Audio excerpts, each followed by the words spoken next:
नए साल 2026 की शुरुआत के साथ ही महंगाई का असर दिखने लगा है। 1 जनवरी से कमर्शियल एलपीजी गैस सिलेंडर के दामों में 111 रुपए की बढ़ोतरी कर दी गई है। इससे होटल, ढाबा, रेस्टोरेंट और छोटे कारोबारियों की लागत बढ़ी, जिसका असर आम उपभोक्ताओं पर भी पड़ सकता है।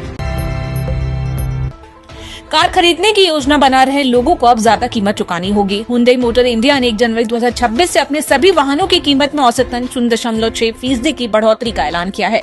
कंपनी का कहना है कि कच्चे माल, कीमती धातु और जिन उत्पादों की कीमतों में इजाफा के कारण फैसला लिया गया है। हालांकि ग्राहकों पर बोझ कम रखने की कोशिश की जाएगी।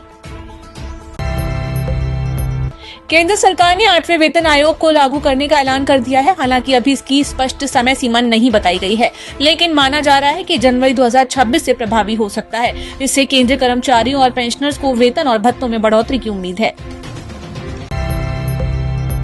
नए साल के पहले महीने जनवरी 2026 में देश के अलग अलग राज्यों में कुल 16 दिन बैंकों में कामकाज नहीं होगा। आरबीआई के लेटेस्ट कैलेंडर के अनुसार इनमें 4 रविवार, दूसरे और चौथे शनिवार के अलावा 10 दिन क्षेत्रीय और स्थानीय छुट्टियां शामिल हैं।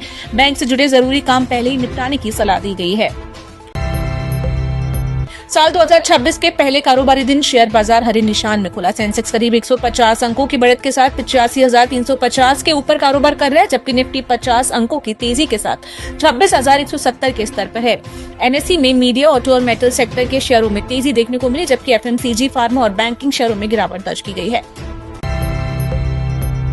ऊर्जा दक्षता ब्यूरो की संशोधित स्टार रेटिंग लागू होने के बाद रूम एयर कंडीशनर और रेफ्रिजरेटर जैसे कूलिंग अप्लायंसेस की कीमतें 5-10% तक बढ़ सकती हैं। 1 जनवरी 2026 से लागू इस बदलाव के चलते जीएसडी में 10% की कटौती से मिलने वाले उपभोक्ताओं का फायदा लगभग खत्म हो सकता है।